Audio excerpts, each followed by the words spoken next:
नमस्कार, मैं कविता उनियाल। आप देख रहे हैं मीडिया टुडे टीवी।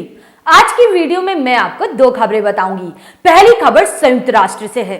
संयुक्त राष्ट्र महासभा में इजराइल के खिलाफ एक प्रस्ताव पेश किया गया था, जिसमें भारत ने इजराइल के खिलाफ और इस प्रस्ताव के समर्थन में वोटिंग की। ये प्रस्ताव सीरिया के गोलान हाइट्स, जिस पर इजराइल ने कब्जा कर रखा है, उसको हटाने को लेकर लाया गया है।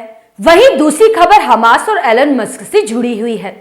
हमास ने मशहूर अरबपति एलन मस्क को गाजा आने का न्योता दिया था। अब एलन मस्क ने इसका जवाब दिया है। संयुक्त राष्ट्र महासभा में इजराइल के खिलाफ लाए गए प्रस्ताव में किन किन देशों ने उनका समर्थन किया और कौन देश इसके विरोध में रहे, साथ ही एलन मस्क ने हमास की तरफ से दिए गए इन्विटेशन का क्या जवाब दिया, दोनों खबरें मैं आपको विस्तार से बताऊंगी। अगर आपको न्यूज अच्छी लगे तो न्यूज को लाइक करें। अगर आप हमारे चैनल पर नए हैं तो हमारे मीडिया टुडे टीवी चैनल को सब्सक्राइब करें और हाँ, बेल आइकन को जरूर प्रेस करें ताकि मेरी न्यूज सबसे पहले आप तक पहुंचे। शुरुआत करते हैं पहली खबर से। संयुक्त राष्ट्र महासभा में इजराइल को लेकर एक प्रस्ताव पेश किया गया। इस प्रस्ताव में कहा गया है कि इजराइल सीरिया के गोलान हाइट से अपना कब्जा हटा ले। यूएन में ये प्रस्ताव मिस्र ने पेश किया, जिसके पक्ष में 91 वोट पड़े, जबकि इसके विरोध में कुल 8 देशों ने वोटिंग की और 62 देश ऐसे थे जो इस वोटिंग से दूर रहे। खास बात यह है कि भारत उन देशों में है जिसने इजराइल के खिलाफ और इस प्रस्ताव के पक्ष में वोट किया। इस प्रस्ताव का समर्थन करने वाले देशों में भारत के अलावा बांग्लादेश, पाकिस्तान, नेपाल, चीन, लेबनान, ईरान, इराक और इंडोनेशिया भी शामिल हैं।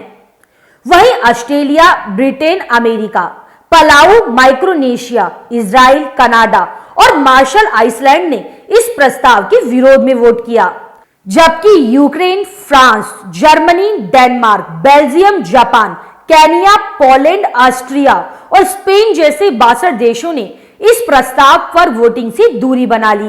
अब गोलान हाइट्स और उसके झगड़े को थोड़ा समझ लेते हैं। गोलान हाइट पश्चिमी सीरिया का एक पहाड़ी इलाका है। 1967 में सीरिया के साथ 6 दिन के युद्ध के बाद इजराइल ने इस पर कब्जा कर लिया था।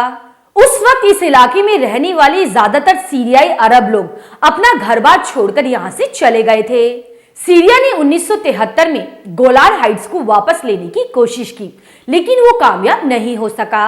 1974 में दोनों देशों के बीच युद्ध विराम हो गया और संयुक्त राष्ट्र की सेना युद्ध विराम रेखा पर तैनात कर दी गई।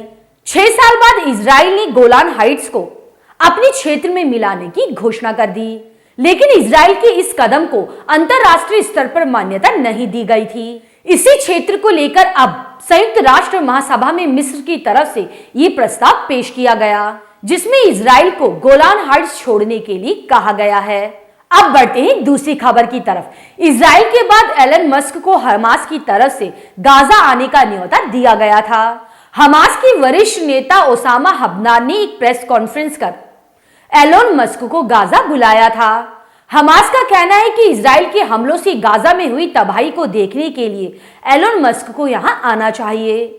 ओसामा हमदान ने कहा है कि एलन मस्क को इसलिए बुलाया गया था ताकि वो गाजा में इजराइल की तबाही का मंजर देख सके।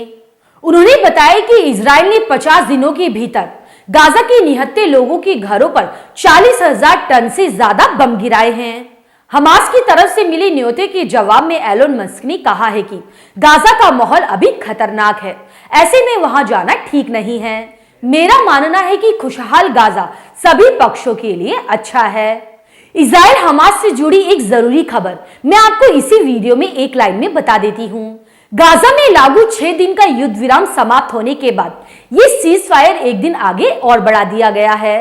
कतर में हमास और इजराइल के बीच वार्ता चल रही है। हमास ने इजराइल को 2 टूक कह दिया है कि इजराइल अपनी जेलों में बंद सभी 7,000 फलस्तीनियों को रिहा कर दे और बदले में अपने सैनिकों समेत अपने बंधकों को वापस ले जाए। अभी तक की यही अपडेट है। आपकी इस न्यूज पर क्या राय है, मुझे कमेंट करके जरूर बताइएगा। मैं आपको अगली खबर के साथ मिलूंगी। शुक्रिया।